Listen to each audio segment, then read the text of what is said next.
Okay, I think we're pretty much there, just a few more pours, but I'm going to kick off. My name is Sarah Ahmed, the wine detective, and I'm the wine director of Festa. And thank you so much for coming and tasting an authentic slice of Portugal. Nothing more authentic than Portugal's old vines, field blends, and comeback grapes. Countrywide, Portugal has been reassessing the value of traditional field blend plantings and varieties versus modern block planted vineyards and single varietal wines, and also this concept of having a flagship national variety. And the panel discussion brings together producers who are championing local grapes, wine regions, and planting methods which have fallen into obscurity. And they are, at far end there, Fred Mercado, who with Ricardo Alves founded a Ribas Wine Company. They're the young guns who persuaded me to visit the Trás-os-Montes region, which I did in March, and it did not disappoint. And I'm sure the wine won't disappoint you either. In 2010, João Tavares de Pina from Quinta de Boa Vista restructured his vineyards and his wine range.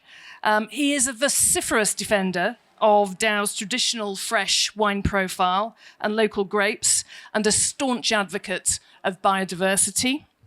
Susana Esteban, to my right, has come full circle from working with old field blends in the Douro, a little interlude working with younger vineyards in Alentejo, but then coming back to really focusing on working with old field blend varieties again, this time in Alentejo in the Porto Alegre sub-region.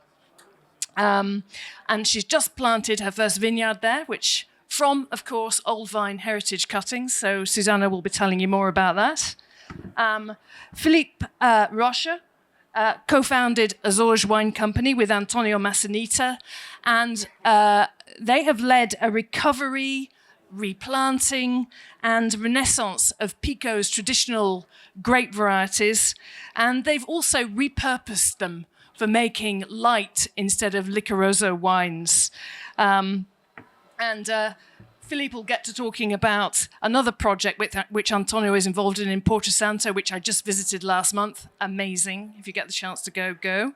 And then we have Luis Liacado and his assistant winemaker Diogo from Titan of the Douro, based in the Douro Valley. And Luis is going to give us our deepest glimpse into the past, because he's cultivating vineyards that are well over 100 years old. He thinks some 150 years old, and they're ungrafted. Luis is producing some of the Douro's most characterful wine, so real joy to taste those. So listen, I'm just going to sit down so you can see the PowerPoint, not me, which is much more interesting anyway. There's a map of Portugal. But look, Portugal is a country steeped in wine growing. They say old vines make great wines, and I think this flight is going to confirm that in spades. Now, we could spend this session talking about the benefits of old vine physiology versus new vine physiology for, greater intensity, complexity, vine balance, and health. And I'm sure the panelists will touch on that. But can I just flag Belinda Stone? She's just going into a handbag. Belinda, just want to put your hand up, because Belinda is involved in the Old Vine Conference, which is really focusing on lots of old vine issues around the world and promoting them. So have a look at Old Vine Conference website or speak to Belinda. They're really massively covering that. But this is Festa, and we want to focus on Portugal. It's a celebration of Portuguese wine, so we really want to bring this discussion back to Portugal. And here, old vineyards are more often than not field blends. They're planted to a wide variety of local grapes, which produce uniquely Portuguese wines. And they couldn't come from anywhere else, and very often, those wines are rooted in a very specific wine region as well. Now, vines inhabit Portugal from tip to toe, and you're going to find vineyards on Portugal's far-flung islands as well, as Philippe will show. And steeped in wine growing, in a recent survey, Portugal topped the charts for grape growing as a percentage of agricultural crop production, 35%. And that means there are a lot of small parcels. And as you can see from the photo there, some of these vineyards, they're almost like extensions of people's gardens. You know, there's the seat, there's the orange tree, that's Portalegre. Susanna might recognize it. And when I took that photo, I was visiting Portalegre with Rui Baginga, who's also here. And he used to consult in the 90s for the cooperative. And he said sometimes members would roll up in an old car with just 2 bags of grapes, you know, from their garden, in effect. So everyone grew something. And you'll find that is a cellar in Porto Santo. This amazing guy who's continuing to make wine. He sells a little bit, but only in his cellar. He's got this nice old-fangled equipment. And then there's a little adega, a little winery on Pico Island in the Azores. So people, you know, garages, outbuildings, cellar under the house. There's this massive culture of making wine, growing grapes on a really small scale. But because these small parcels don't give economies of scale, and because of a lack of young people to take over vineyards in Portugal's countryside from their elders, Portugal's old vines have lost ground. All the grapes, they've gone into the cooperative or big corporates' melting pots. Matias Rosé accounts for a high percentage of Barrada's Bagger because growing Bagger for rosé is a much less challenging proposition than growing grapes for red wine. And it's a similar story in Trás-os-Montes, which brings me to our first panelist, Fred Mercado, on the end there. Fred, over to you, and here is your first slide. Thank you so much, Sarah, for inviting us. It's true, you know, Sograp and Matheus Rosé have been buying a lot of grapes all over Portugal, especially in our area, because our region was known for producing bulk wine. There's actually no history of winemaking in our region. But let's start with our region per se. So we are located in Trás-os-Montes, so northeast of Portugal, as you can see there. More specifically, we started in Bemposta, a village that belongs to Mugadouro, in what's known as a sub-region of Trás-os-Montes called Planalto Mirandês, which translates as plateau. We don't really agree with this, but we'll get into that a little bit later. So, as you can probably see, we are around 700 meters. This vineyard is about 80 to 85 years old. It's a field blend with many different varieties. Some of them we don't really know what they are, but we are trying to discover. So when we work, like I said, with old vineyards and old vines, all of our vineyards are bush vines. Our soil, it's basically decomposed granite and quartz. And to give you an idea, if you could see the map of Portugal, we're located exactly on the border with Spain. So basically where the Douro River enters Portugal, it makes like a slight curve due to the granite. So the river is always trying to find easy rock, so not so hard. That's why it turns around and goes into the Douro Valley. That's why we have a lot of granite soils.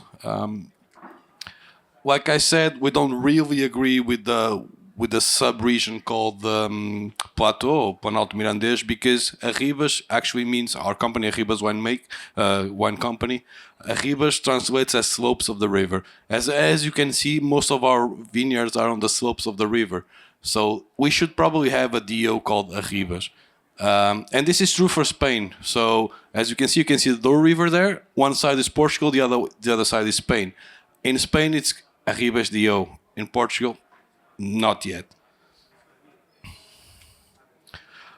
But here we're going to discuss about old vineyards and old varieties and varieties that nobody knows about. Like I said, most of our vineyards, they have about 70% red varieties, 30% white. The main varieties in terms of red grapes would be Tinta Gorda, Bastardo, Serrano, and Verdelho Vermelho. As white would be Verdelho, Malvasia, Posto Branco, and Bastardo Branco. Bastardo Branco is quite curious because this would translate as white Trousseau. So white Bastardo, it's a little bit strange, but like Sarah said, For us has been a journey of discovery. So we've been trying to somehow catalogate all of our varieties, and so far this is what we came to. There are some questions we still have, as you can probably see in brackets, but at the moment these are the varieties we have identified so far.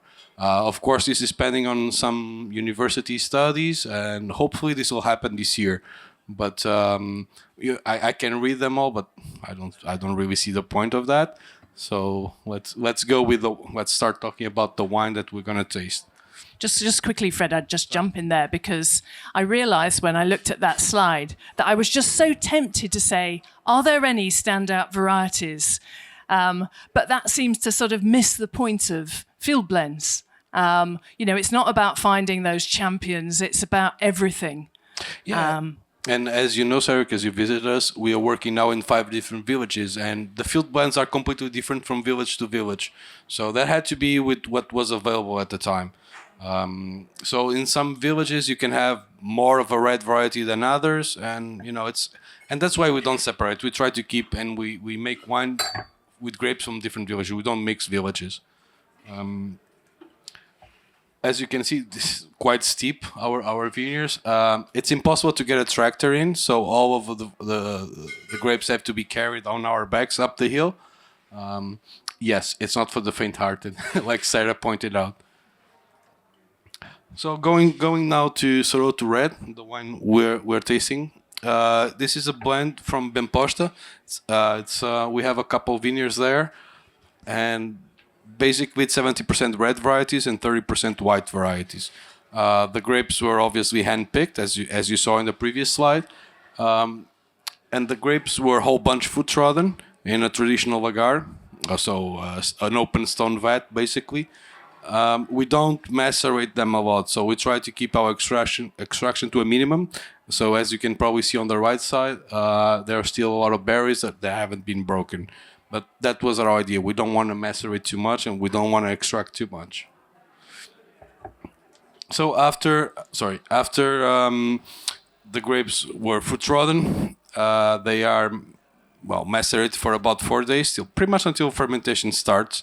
And then we press after those 4 days, and we rack them into used oak barrels, where it stays for about 9 months.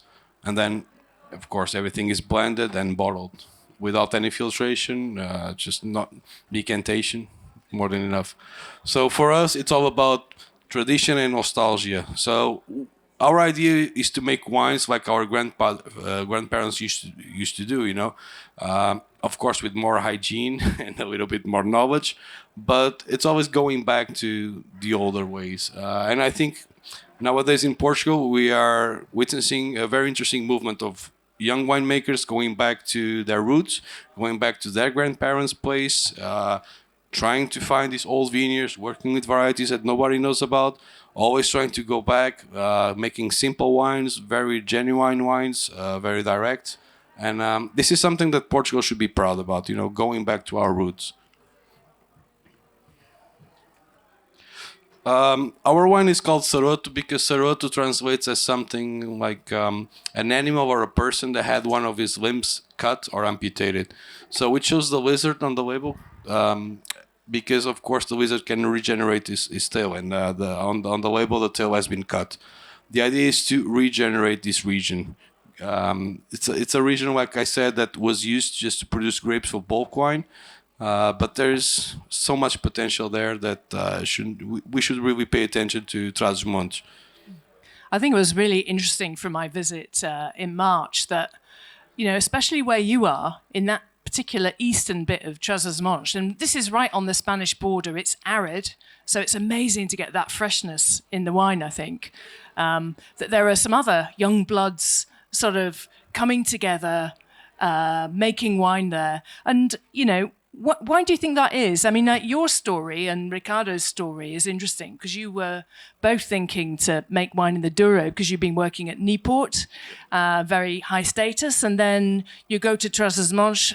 I think you go to a party, and yeah. So as all winemakers, when we all start, it's easy to think about Douro or Alentejo, but for us, because we're from the north of Portugal, Douro made sense. Until, I mean, we were having lunch at my parents' place, and my father's like, well, I mean, you love wine, old vineyards so much, we should probably go back to Bimposta. And I'm like, nah, not really, because, you know, I remember Bimposta when I was a kid, and I was there every year for like 10, until I was like 10, 12, and then I spent like 20 years without visiting Bimposta. So for me, it was kind of weird to think about Bimposta.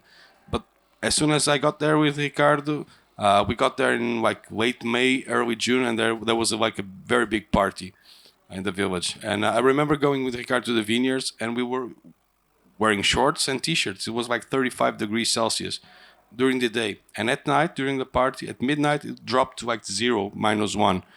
I'm like, okay, this sounds interesting. So in our mind, we start thinking about the wines, and obviously it made sense that freshness was never going to be an issue, never. Yeah, great. Well, it's a lovely wine. Thank you. João is in the Dow, a much better known, regarded as, a classical region. So you might think that all these old varieties of, everyone's using them. But João, it's a bit of another story, and you yourself were working in a different way. So tell us the story about your vineyards.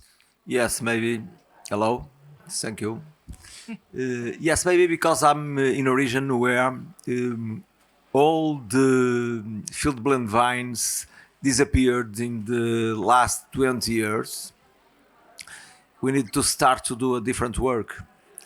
And so I have started to collect canes, grafts from different vines to restart to plant them. So I have my own nursery, and I am trying to recover the most part of the grapes that we used in the past. I think it's not necessary to speak about the influence of the big corporations. It's the game that they play. It's a fair game or an unfair game. They buy what they want, and so they don't want at all to have or to buy grapes from the field blend vines, and that really means that all the vines that we had and that were very diversified, we lost all them at least in the 80s.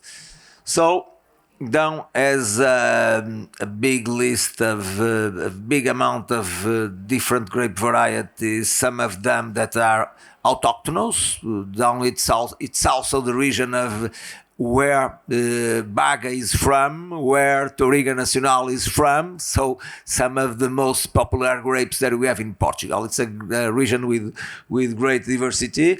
So I have collected more or less grapes of all these grape varieties from many clones of those varieties. Also we did ELISA tests to despite viruses. It's very important when we think to use all this material, all these plants for future plantations or for future studies about what the wines that they will produce will be.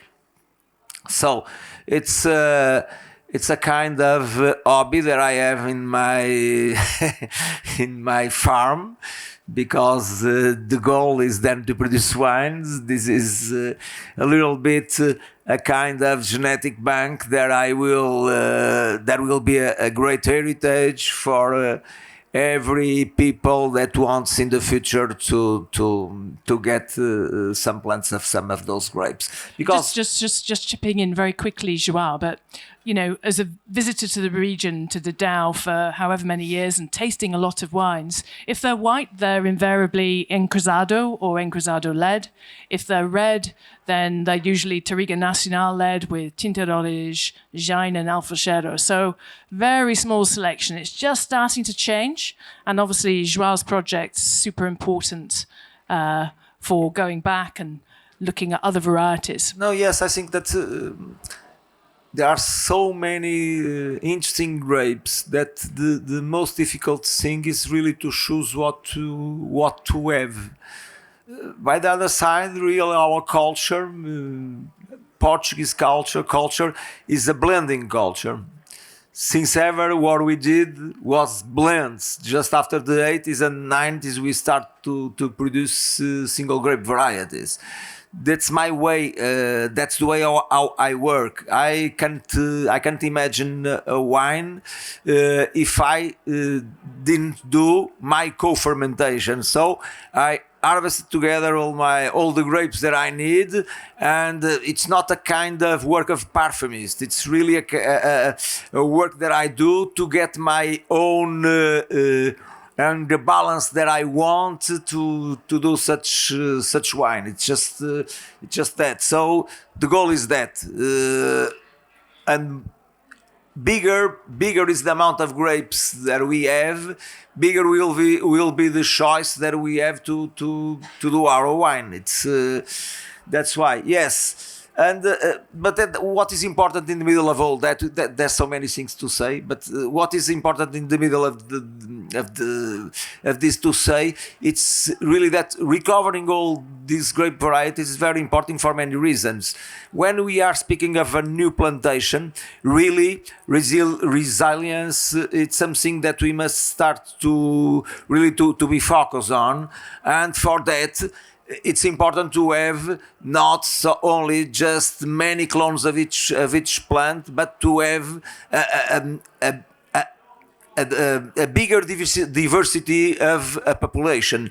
So more diverse is a population, for sure, it will be much more resilient in terms of diseases and everything else.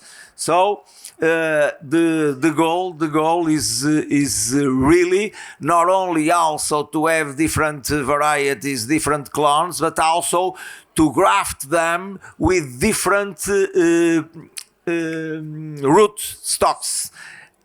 And not only different root stocks, but different clones of the same root stocks. If you have, for example, six different root stocks and 3 or 4 clones of each, and you are using 20 clones of just one variety, at the end you will have 200 different phenotypes, what will bring you much more resilience to everything, to diseases, to the climate changing, everything else. So diversity is not just the plants, it's everything, and each time more the important.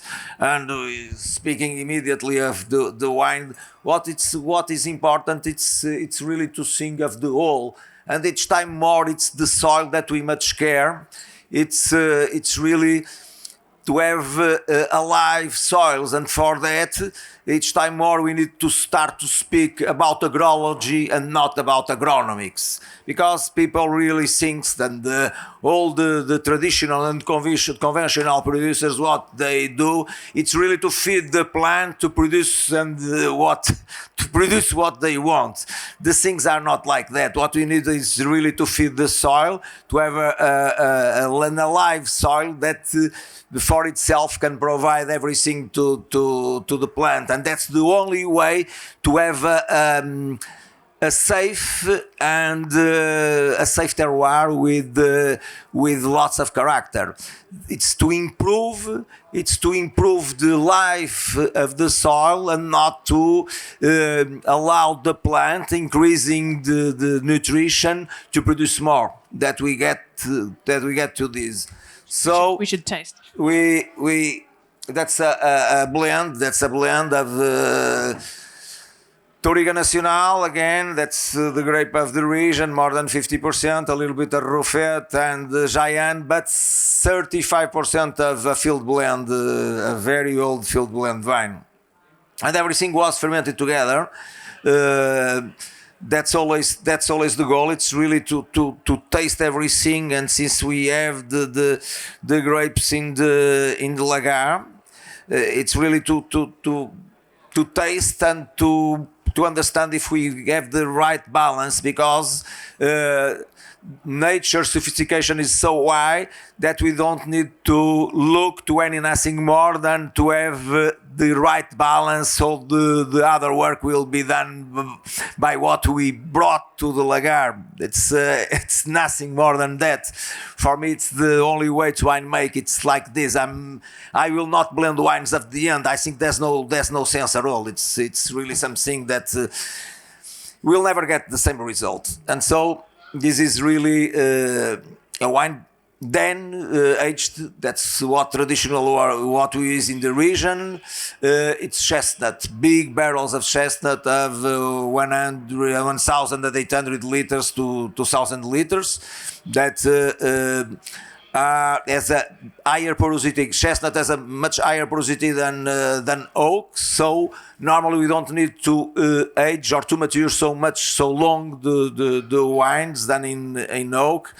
And what I normally do, it's like we did in the past. It's 1 year, and after 1 year we bottle the wine.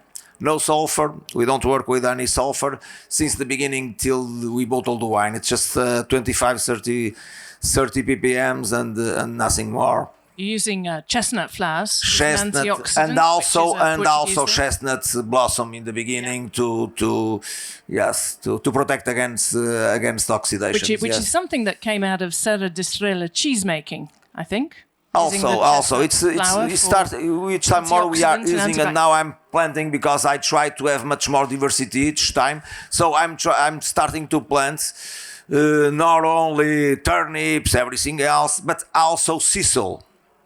I start to have sisal and a local sisal. It's what we call Mariano.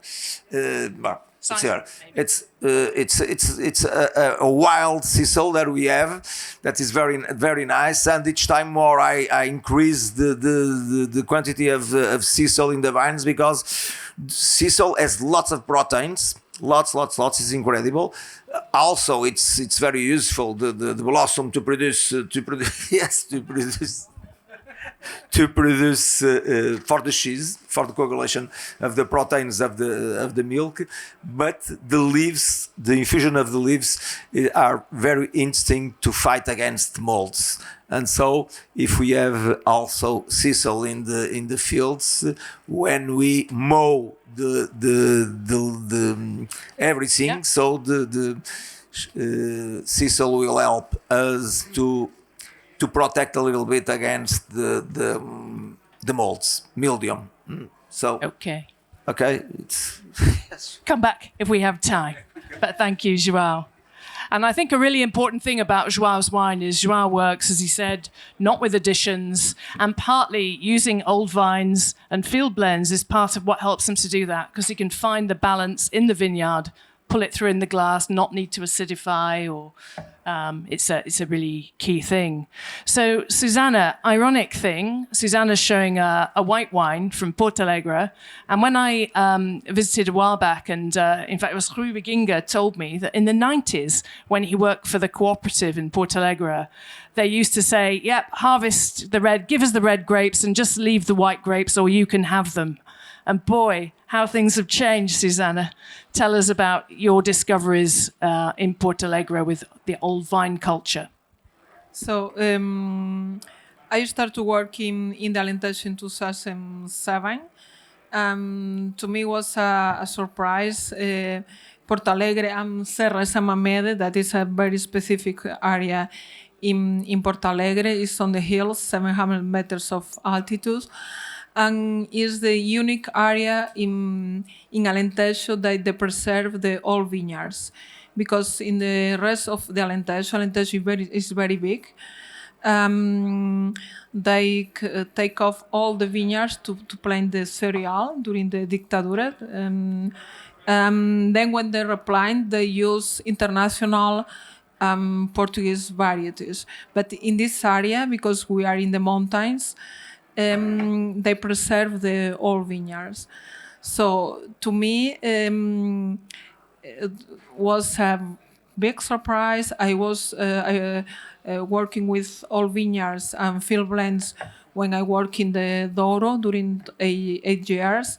To me, it's a very, very similar area to Down because you have the granitic soils and you have the freshness of the altitudes in the vineyards. And in this field blend, you have more white than red because it's a fresh area. And I think 20 years ago, maybe do you have alcohol enough to have the maturation of the red grapes. So in these field blends, you have mainly whites than reds. This is one of my vineyards. When I start only with 2 vineyards that I rent for many years. Many of them was abandoned because it's very expensive to produce wine in these vineyards. You can use a machine, so it's all by hand, and each plant is a different grape. So, and each vineyard is different from the vineyard of the neighbor. So, to me, this is like a tesoro, and I don't know how to explain that because each vineyard is different from the another. So it's unique. It's unique because the place and is unique for the field blend. So to me, it's very important to make wines I never blend the different vineyards. The most important is to preserve the identity of each vineyards. I use different vinifications in the different vineyards. Here you see the granitic. It's all a very low production in all this.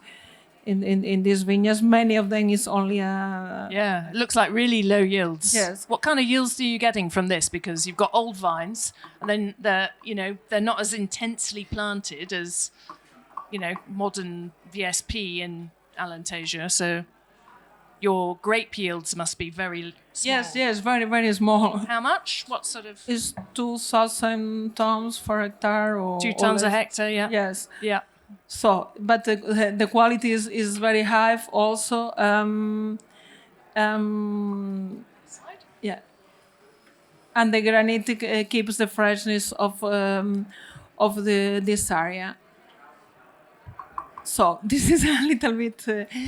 So here we have all the grapes that we can use in the Alentejo because, as I said, they're replanting all the vineyards and they use international Portuguese grapes. But in this area, in Porto Alegre, in the old vineyards, they preserve only the Portuguese grapes.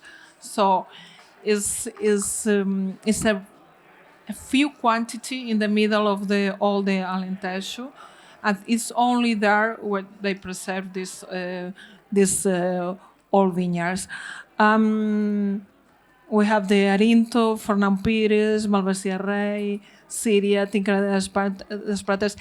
Many of them I can recognize the grapes, but I don't mind with that. I don't need to know the name of the grapes. I only want a vineyard that has a harmony in the field blend. That is this in the important thing in the old vineyards. This is my new project. I am planting a new vineyard in the old fashion. So I'm making a new old vineyard that I use the ropes, and then I craft there in the vineyard with these old vineyards that are using for 10 years, and made a field blend. This there is very, very different and unusual. So everybody call me fool, tonta, como fool, because it's not normal now. People make a new vineyards like that. But to me, it's very important because I using vineyards that is 95, 100 years old. So I want to make a wine, a vineyard that be for all these years. How did you decide which varieties to plant? I go to my old vineyards and I mark the best grapes. Okay. And I put there is a field blind. It's like the old people mic. Yeah. Okay. And this concrete wine, the Tiro Veo, is wine made in amphoras, very old amphoras for 1861. That is the traditional way to make wine in this area in the Alentejo. But this is not a traditional Alentejo amphora. Is usually they have 100% of skin contact, and this is only 30% skin contact. Because to me, as I say, it's very important to preserve the identity of the vineyard. So I working with very old vineyards, very rare. So I want to preserve this identity. And if I use 100% of skin contact, it's very tannic, very aggressive, and I only want a few quantity of skins to make more complexity in the wine.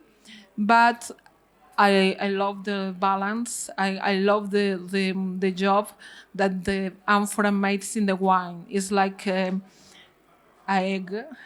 So they put the wine very, very elegant.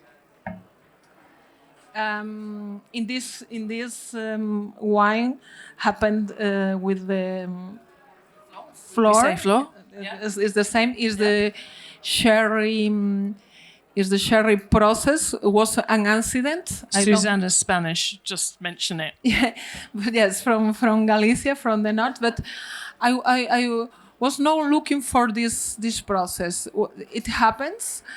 It gets a floor is because I call Tiraveu, because it's the Portuguese name. So it gives more complexity even to the wine. So it's 30% of contact skin in amphora with the floor. So it's a very, very rare process.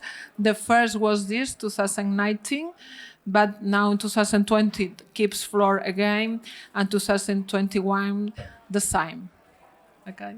Great. Thank you so much. And it's beautiful wine, so floral and detailed. And as you said, if it was 100% skin contact, I think you'd miss a lot. Yes, you'd miss a lot. More aggressive and tannic. And I think a theme here is using, old techniques with old vines and pulling it all through. So our next speaker is Luis Liacado from Titan of Douro, who, as I mentioned, is making wines from ungrafted field blend vineyards. Luis, tell us the story of how you came across these vineyards, how you found them. It's on, just need to put it to your mouth like this, and it's there. Hello? You're alive. Just keep it there. Hello, good afternoon. Thanks, Sarah, for the invite to make this presence. Excuse me, my English is very poor. I need the help. I think my project is a challenge for me.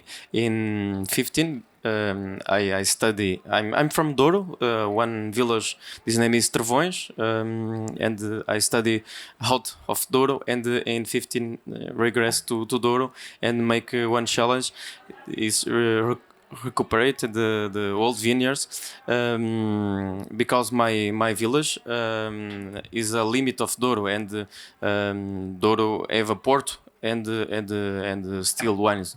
In Portos have a minimum price guaranteed, and not privilege the altitude in my village, and prejudicial for the payment to agricultors, and very people abandoned the lands. And in 15, I recuperate the old vineyards, first with meio hectare, meio hectare, half hectare. Is a test and create experience, and next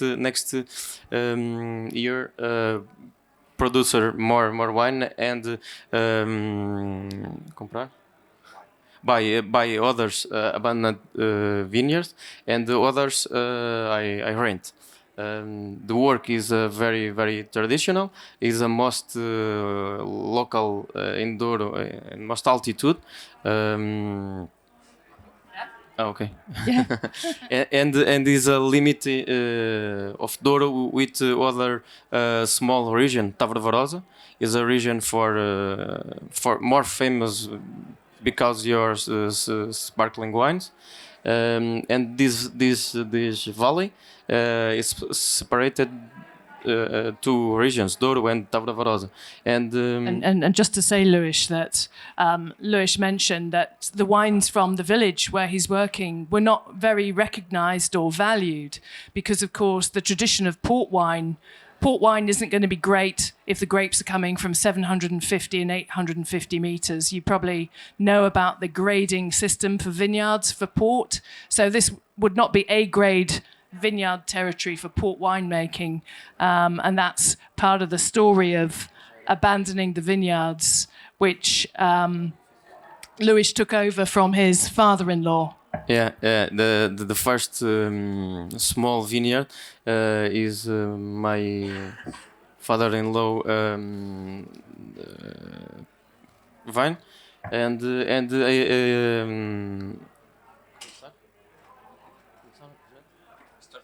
start a project with family help. Okay, and next the 16 in 20 Diogo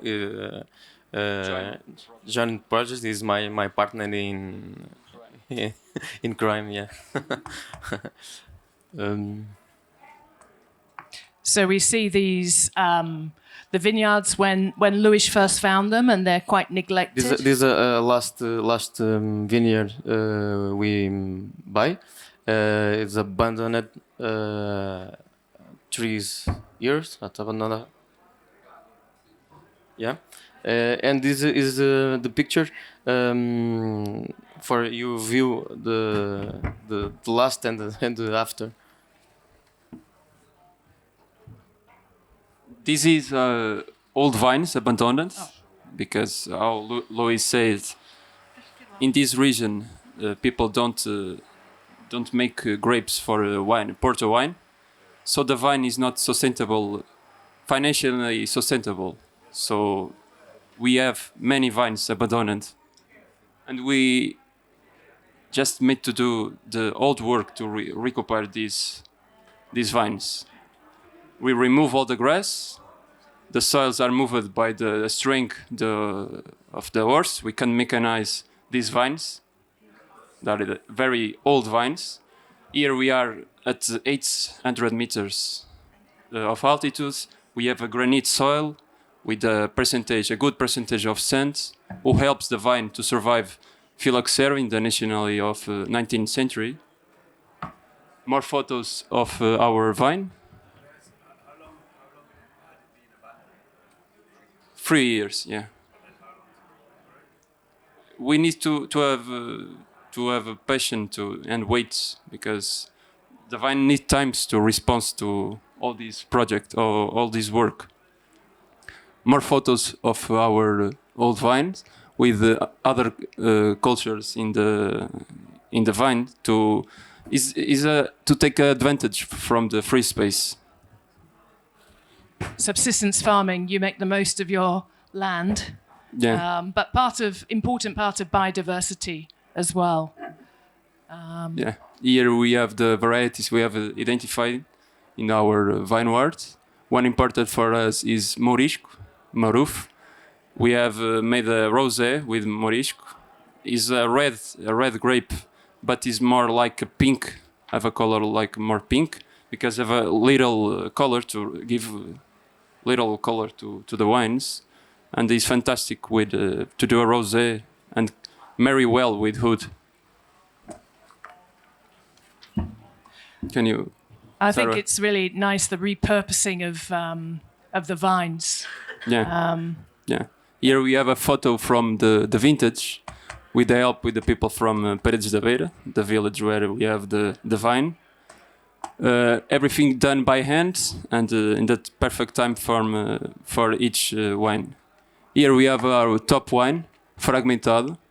The idea of Fragmentado is a mix of years. We have five vintage in this wine.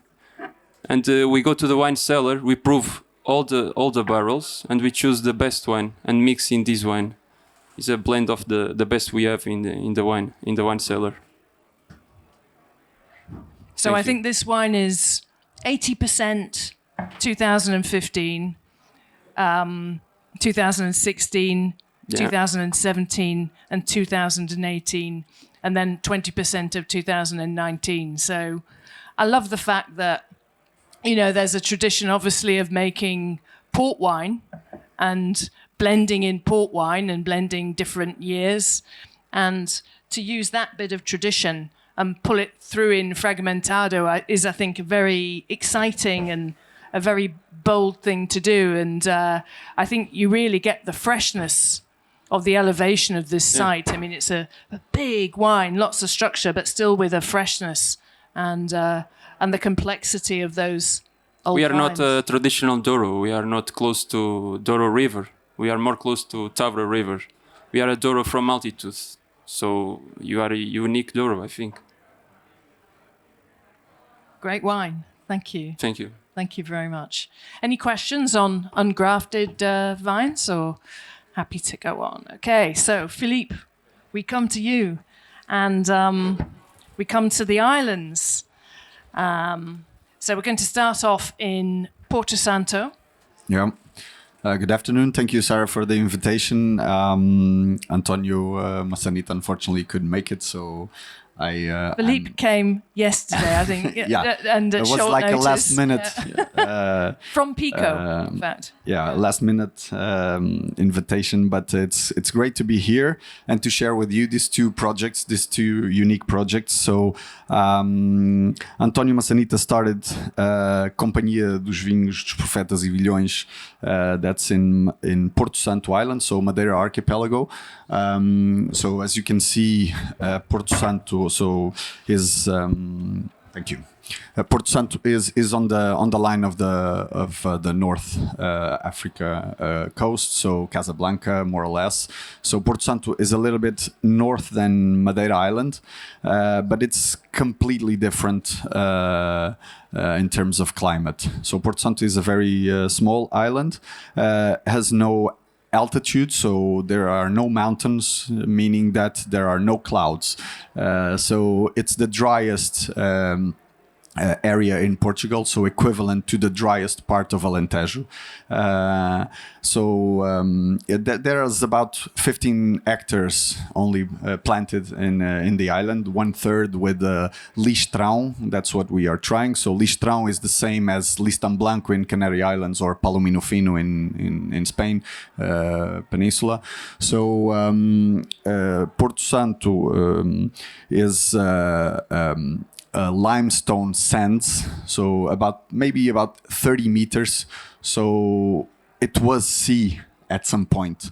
And that's how you can taste this feeling of sea. Although it's an island, it's not definitely the proximity to the ocean, but more the soil.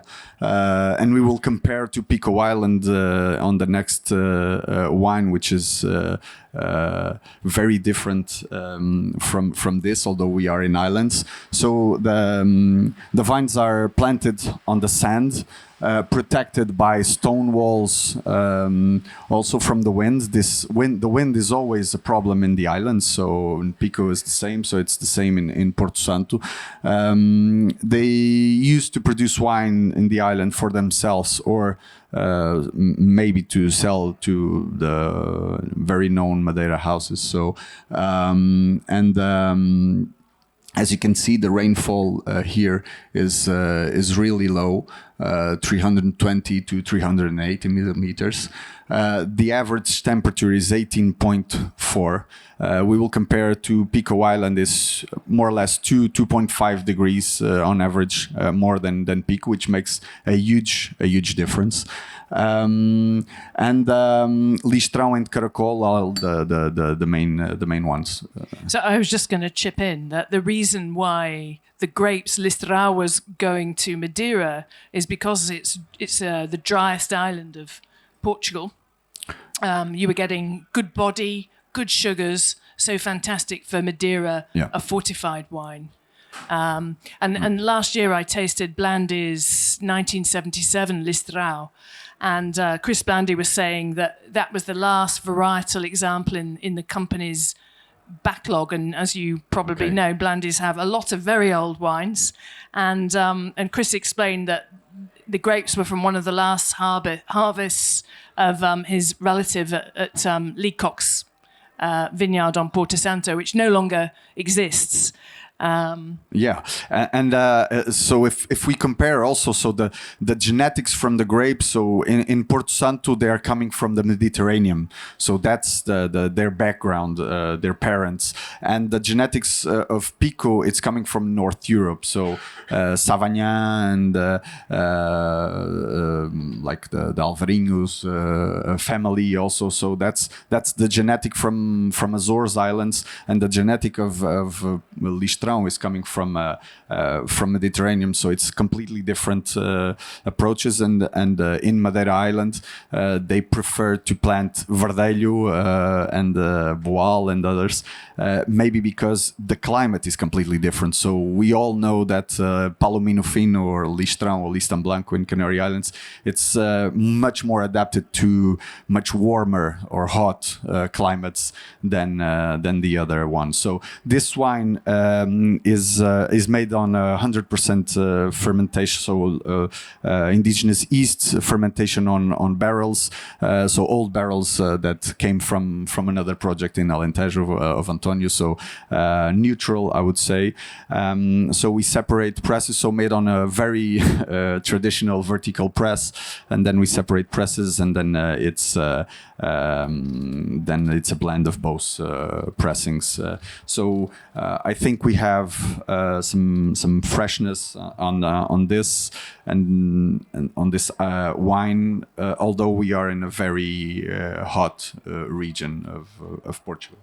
And I think really salty. You know, you get that saltiness, don't you? Which I think is just such a character of wines from the islands, or we were tasting earlier Collage from Lisboa, right on the coast. And the vineyards here are more than 80 years old. That go into this wine. Yeah. So together, Antonio and Nuno Faria, his partner in Porto Santo, please. The yields are not that bad. Well, I come from Pico Island where the yields are really low. So we are talking about 5 to 6 tons per hectare.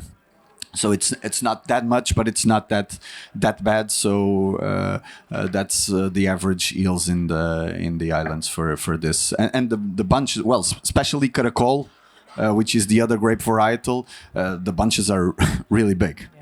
and the issue, and this is where it's really exciting, that there's a project like this, Justino's, Barbuzano, who are based on Madeira, also making wine now from Porto Santo. Madeira vintners are making a Listrão Madeira. So, you know, we're seeing a change. But I think, you know, the big issue is less about yields and more about the fact that there's hardly any vineyards.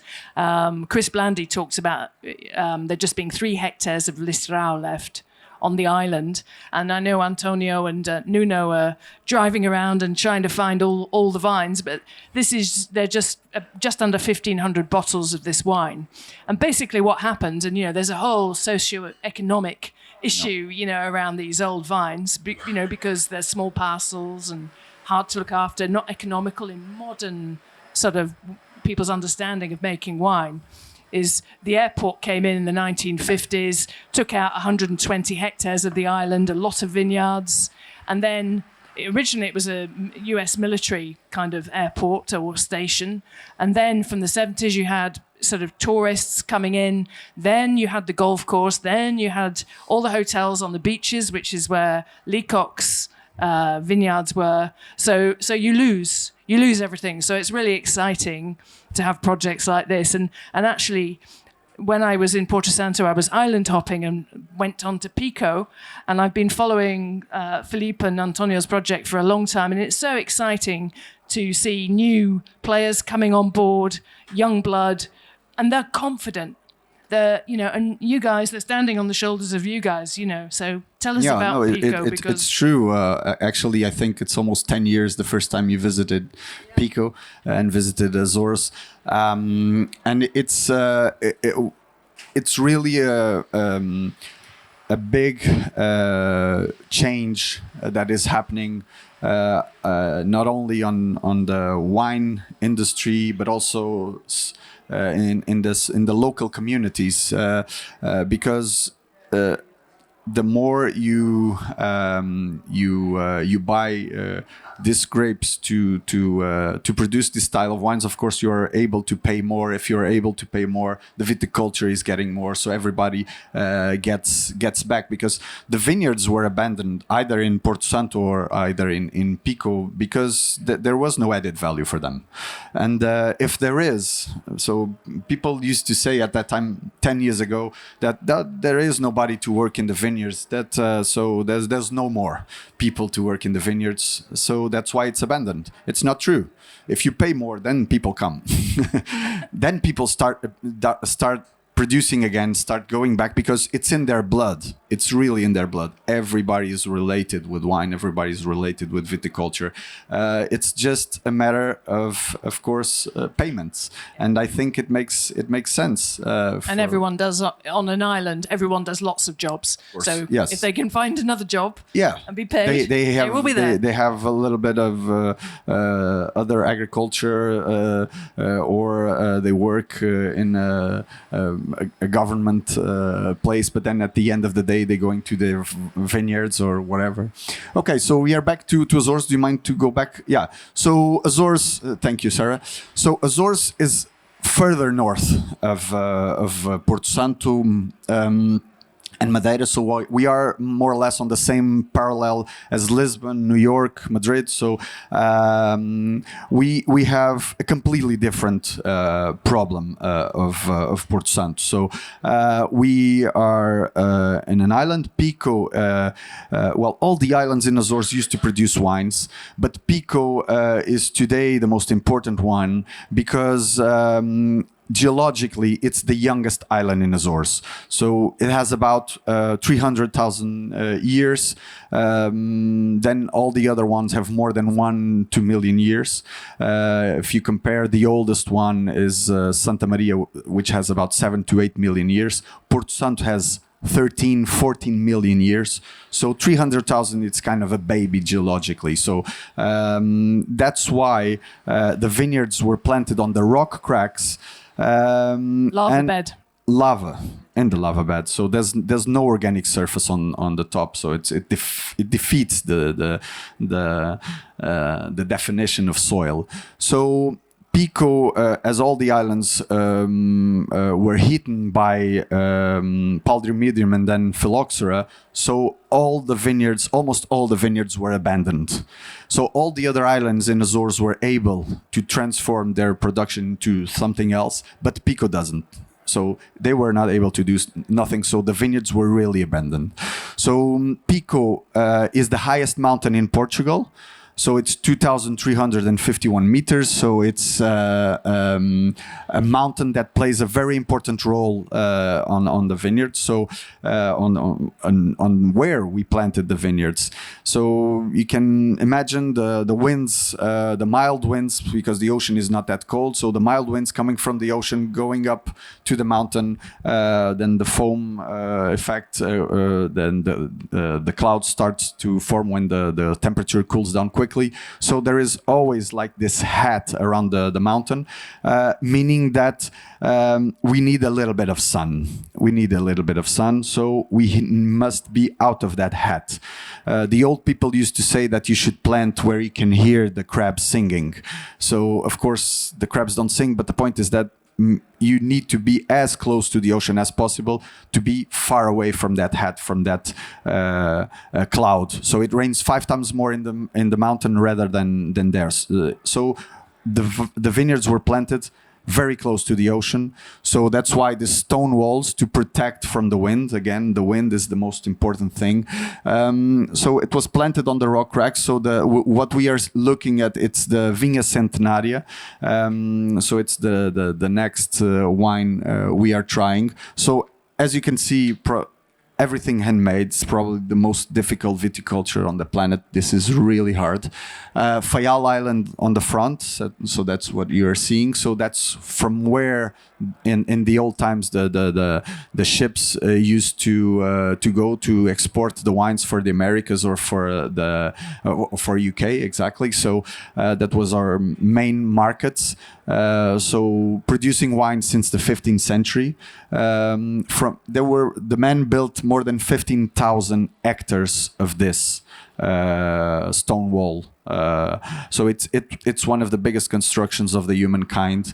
Go to the moon and back. Yeah, it's kind of it doubles Ecuador if you put all the walls on a line. So it's huge, and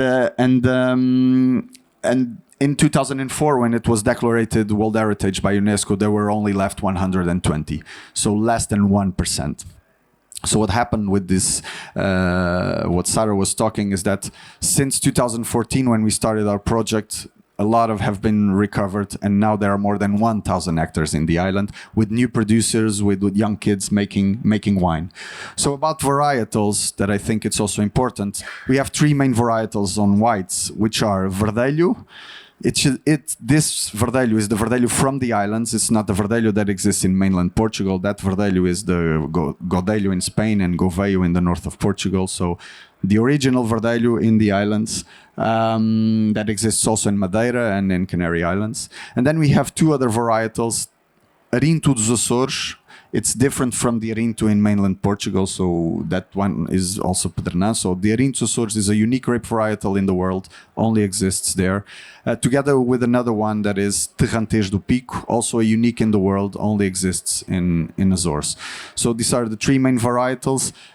This Centenaria is made the exact same thing as I talked about Listran. So we separate presses, first presses and second presses. Indigenous East, then there is a blend at the end, and I would say the old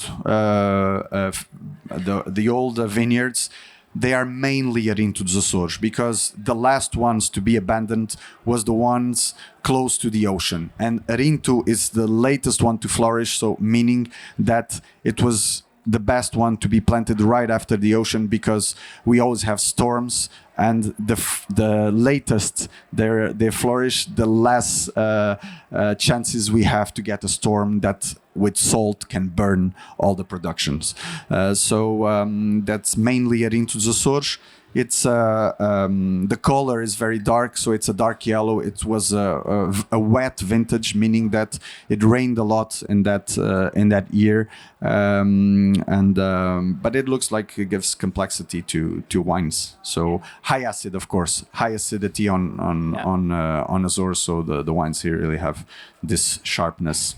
Beautiful wine. Thank you, Sarah. Beautiful wine, and I think it's really important to say that the vineyard's Centenaria is skip way past it.